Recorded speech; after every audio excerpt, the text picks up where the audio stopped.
दोस्तों, आज मैं आपको गरीब बहनों का वेज पिज़्ज़ा कहानी सुना रही हूँ।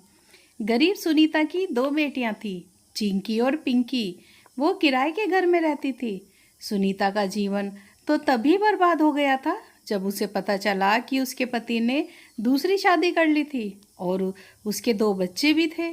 शादी के 12 साल बाद सुनीता के पति ने उसे घर से निकाल दिया था। तब से सुनीता अपनी दोनों बेटियों के साथ एक किराए के मकान में रहती थी। उसके आगे और कोई रास्ता भी तो नहीं था, क्योंकि उसने अपने घर वालों के लाख मना करने के बाद भी उससे ही शादी की थी। अब उसको अपना और अपनी बच्चियों का पेट तो पालना ही था। इसलिए सुनीता ने पास के ही एक बनिए की दुकान में काम करना शुरू कर दिया, पर उसे तनख्वाह के नाम पर बस 3,000 रुपये ही मिलते थे। एक दिन सुनीता कहती है, सेठ जी, इतनी कम तनख्वाह में घर का खर्च नहीं चलता है। बच्चों के स्कूल की फीस है, कमरे का किराया और घर का राशन, उसके बाद तो एक पैसा भी नहीं बचता। अगर आप थोड़े से पैसे बढ़ा दोगे तो आपकी बहुत मेहरबानी होगी।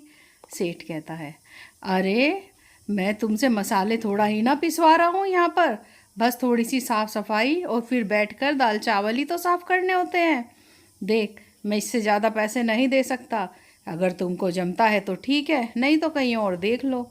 सुनीता, सेठ जी ऐसा मत कहिए, यहाँ से मेरा घर भी पास है तो मैं अपने घर और बच्चियों की भी देखभाल यहाँ से कर सकती हूँ काम के साथ साथ।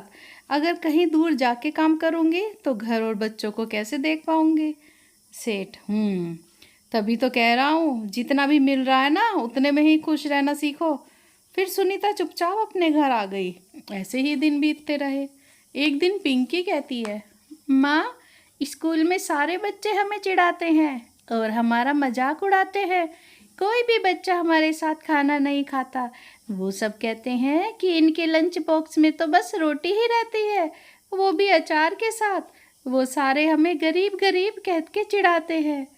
तभी चिंकी कहती है, हाँ माँ, हम इतने गरीब क्यों हैं। सुनीता, मेरी बच्चियों, गरीबी तो भगवान ने हमारी किस्मत में लिख दी है। कभी कभी सुनीता अपनी दोनों बेटियों को अपने साथ सेठ के दुकान पर ले जाती थी। वो दोनों वहाँ पढ़ाई करती रहती तो सुनीता अपना काम करती रहती थी, दाल साफ करने का। एक दिन जब दोनों बहनें दुकान आई तो सेठ पिज़्ज़ा खा रहा था। उसे देखकर चिंकी अपनी माँ से कहती है, मामा, जो सेठ जी खा रहे हैं ना, वो मुझे भी खाना है। स्कूल में बहुत सारे बच्चे ये पिज़्ज़ा लाते हैं।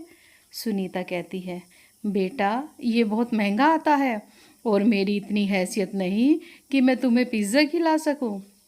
तभी चिंकी कहती है, नहीं नहीं माँ, मुझे कुछ नहीं पता, मुझे तो बस पिज़्ज़ा खाना है तो खाना है। सुनीता, ओहो अच्छा, रुक, मैं सेठ से थोड़ा मांग कर देखती हूँ, शायद वो हमको थोड़ा सा टुकड़ा दे दे। सुनीता फिर सेठ के पास जाके कहती है, सेठ जी, मेरी बेटी की बड़ी इच्छा कर रही थी ये पिज़्ज़ा खाने की, अगर आप ज़रा सा टुकड़ा दे दें तो। तभी सेठ कहता, ए चल यहाँ से। अरे, तुम जैसे गरीबों के बस की बात नहीं है पिज़्ज़ा खाना। तुमको पता भी है ये कितने का आता है। अरे, ये तो अमीरों के शौक़ हैं, चलो भाग यहाँ से। सुनीता आंखों में आंसू लिए वापस आ गई और फिर वो कहती है, बिटिया, तू परेशान मत हो, मैं किसी और दिन तुम्हें पिज़्ज़ा ज़रूर खिलाऊंगी। चलो अब तुम दोनों पढ़ने बैठ जाओ। पर दोनों बच्चों का मन पढ़ाई में लग ही नहीं रहा था। वो कभी किताब की तरफ देखते और कभी सेठ को पिज़्ज़ा खाते देख रही थी। तभी सेठ के पिज़्ज़ा में एक बाल निकला तो सेठ ने वो टुकड़ा फेंक दिया।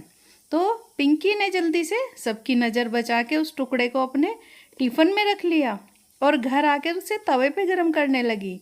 सुनीता कहती है, अरे ये पिज़्ज़ा कहाँ से आया। पिंकी, माँ, वो सेठ जी के पिज़्ज़ा में बाल आ गया था तो उन्होंने ये पिज़्ज़ा फेंक दिया था, तो मैंने चुपचाप उठाकर इसको टिफ़िन में रख लिया था। अब वो बाल वाला हिस्सा तो मैंने फेंक दिया, बाकी को तवे पे गरम कर दिया। चलो माँ, अब हम इसे थोड़ा थोड़ा खा लेते हैं, हम भी तो देखें कि पिज़्ज़ा खाने में कैसा लगता है। ये सुनकर सुनीता की आंखें भर आई और उसने अपनी दोनों बेटियों को गले से लगा लिया। फिर पिंकी ने पिज़्ज़ा का एक टुकड़ा अपनी माँ को और एक चिंकी को खिलाया और एक खुद खाया। सुनीता पिज़्ज़ा खा के कहती है, अरे वाह पिंकी बेटा, ये तो बहुत स्वादिष्ट लग रहा है। चिंकी, हाँ हाँ माँ, पिज़्ज़ा खा के मज़ा ही आ गया। ऐसे ही दिन बीतते रहे। एक दिन जब दोनों बहनें स्कूल से वापस घर आ रही थी तो रास्ते में उन्हें एक पिज़्ज़े वाला खड़ा दिखा। तो वो वेज पिज़्ज़ा और पनीर पिज़्ज़ा बेचता था। पिंकी उसके पास गई और कहती है, अंकल, क्या आप मुझे ये पिज़्ज़ा बनाना सिखा दोगे? पिज़्ज़ा वाला, अरे अरे, चल भाग यहाँ से, धंधे का टाइम है, टाइम खराब करने आ गई, चलो भागो यहाँ से। वो पिज़्ज़े वाला रमेश उन्हें भगा देता है। पर अब दोनों बहनें रोज स्कूल से आते वक्त उस पिज़्ज़ा को देखती थी कि वो कैसे कैसे पिज़्ज़ा बनाता है।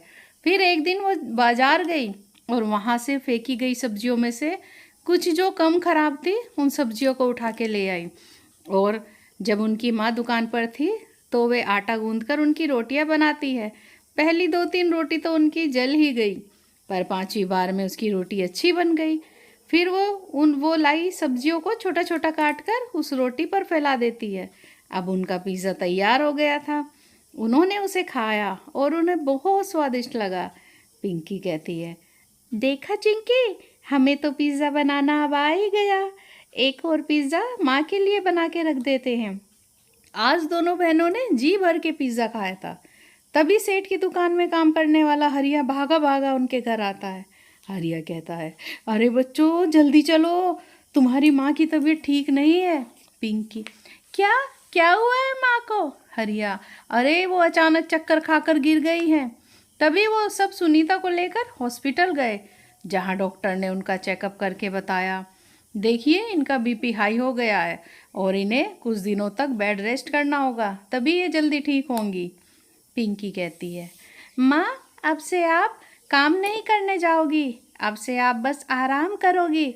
हम उस सेठ को भी मना करके आ गए हैं कि अब से आप उसके यहाँ काम नहीं करोगी।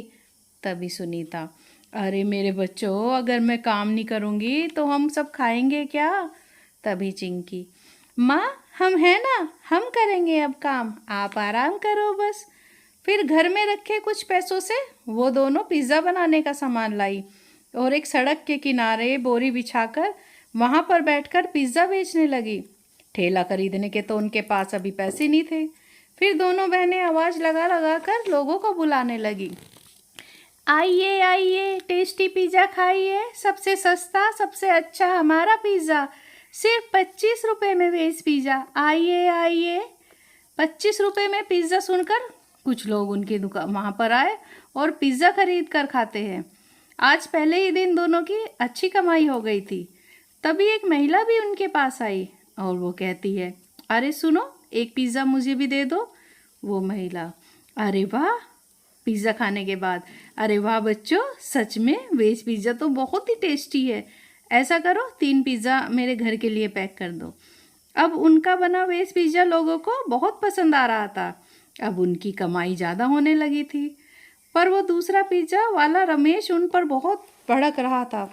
रमेश, अरे ये जरा जरा सी बच्चियाँ क्या सोच रही हैं कि उनका बना सब्जी का पिज़्ज़ा बिकने से मेरी भी बराबरी कर लेंगी। अरे मैं कहाँ वेज और पनीर पिज़्ज़ा बनाता हूँ और वो कहाँ बच्चियाँ सब्जी वाला पिज़्ज़ा बनाती हैं। रमेश को अपने पिज़्ज़ा बनाने पर बड़ा घमंड था। फिर पैसे इकट्ठा करके दोनों बहनों ने एक पुराना ठेला खरीद लिया और अब उस पर पिज़्ज़ा बनाकर बेचने लगी। अब कमाई में और इजाफा हो गया और उनका काम खूब चलने लगा। इन बच्चियों की मीठी मीठी बोली और उनका अच्छा सा भाव और सस्ता पिज़्ज़ा खा के लोगों को बड़ा मज़ा आता था और लोग ज़्यादा आने लगे। पिंकी पिज़्ज़ा बनाती थी और चिंकी लोगों को पिज़्ज़ा देती थी। एक आदमी कहता है, अरे वाह, क्या ज़बरदस्त पिज़्ज़ा बनाया है, वाह भाई, मज़ा ही आ गया खा के। उनकी बढ़ती कमाई देखकर और ठेले पर भीड़ भी बढ़ती देख रमेश गुस्से में उनके पास आके बोला, अरे बच्चों, कल से तुम यहाँ अपना ठेला नहीं लगाओगी, समझ गई? पिंकी कहती है, पर क्यों अंकल, हम यहाँ पर ठेला क्यों नहीं लगा सकते? रमेश, क्योंकि तुम्हारा ये सस्ता बेकार घटिया पिज़्ज़ा देखकर मेरी दुकान पर अब कोई नहीं आ रहा है। मुझे सारा पिज़्ज़ा रोज़ वापस घर ले जाना पड़ रहा है। अरे तुम दोनों की तो ठेले पर भीड़ बढ़ती जा रही है, कल से मत आना यहाँ पर। पर दोनों बहनों ने रमेश की बात को अनसुनी करके फिर से अगले दिन पिज़्ज़ा बेचने लगी। तभी रमेश उनके ठेले पर लगी भीड़ को आकर कहता है, अरे अरे आप लोग मेरे ठेले पर आइए, मैं आपको पनीर पिज़्ज़ा बना के खिलाऊंगा जो इस सब्जी वाले पिज़्ज़ा से लाख गुना बेहतर होगा। तभी वहाँ खड़ी पिज़्ज़ा खा रही एक महिला कहती है, अरे तुम्हारे पनीर पिज़्ज़ा में ज़रा भी स्वाद नहीं आता है जितना कि इनके बनाए सब्जी वाले पिज़्ज़ा में है। रमेश, पता नहीं लोगों को इसमें क्या स्वाद आ रहा है, ऐसा ये बच्चे क्या डाल रहे हैं अपने पिज़्ज़ा में जो लोग इनका पिज़्ज़ा इतना पसंद कर रहे हैं। अब दोनों बहनें स्कूल से आते ही अपना ठेला लगा लेती थी और रात तक पिज़्ज़ा बेचती थी। उनके ग्राहक बढ़ते ही जा रहे थे। ये देखकर रमेश जल भुन रहा था। और एक दिन जब दोनों बहनें अपना पिज़्ज़ा बेचकर वापस घर जाने लगी, तभी रमेश वहाँ आया और एक डंडे से उसने उनका ठेला तोड़ दिया और वहाँ से चला गया। तभी वहाँ पर एक कार आके रुकी। उसमें से एक आदमी बाहर निकला। वो आदमी कहता है, अरे सुनो बच्चों, यहाँ पर दो बहनें पिज़्ज़ा बेचती है ना, क्या तुम बता सकती हो कि उनका ठेला कहाँ पर है? तभी चिंकी रोते हुए कहती है, अंकल अंकल, हम ही दोनों बहनें यहाँ पर पिज़्ज़ा बेचती थी, पर सामने वाले अंकल ने हमारा ठेला ही तोड़ दिया। फिर दोनों बहनों ने उस सेठ को पूरी बात बताई। वो सेठ कहता है, देखो बच्चों, मुझे 1200 पिज़्ज़ा चाहिए। मैं बच्चों का एक अनाथ आश्रम चलाता हूँ। वहाँ के बच्चों के लिए मुझे 1200 पिज़्ज़ा चाहिए। उसके लिए सारा सामान मैं तुम्हें खरीद कर दूँगा। बस तुम बच्चों को हिम्मत रखनी होगी, हिम्मत मत हारना, तुम आगे चलकर ज़रूर बड़ा कुछ करोगे। फिर दोनों बहनों ने अगले दिन 1200 पिज़्ज़ा बनाकर अनाथ आश्रम में भिजवा दिए और इसके लिए उन्हें अच्छे खासे पैसे भी मिले। उन पैसों से उन्होंने एक नया ठेला खरीदा और फिर वहीं पर पिज़्ज़ा बनाकर बेचने लगी। अब सुनीता भी धीरे धीरे ठीक हो गई थी। वो भी अब अपनी बच्चियों के साथ पिज़्ज़ा बनाने में उनकी मदद करने लगी और अब तो उनको शादी पार्टियों के ऑर्डर भी मिलने लगे थे और अब वो खूब तरक्की करने लगी थी। उधर रमेश ने अब उनको नुकसान पहुंचाना बंद कर दिया था। अब बल्कि उसने तो अपना पिज़्ज़ा का काम ही बंद कर दिया, वो कुछ और काम करने लगा था। दोस्तों, अगर आपको ये कहानी पसंद आई हो तो like, share, comments and subscribe ज़रूर करें। Thanks for watching.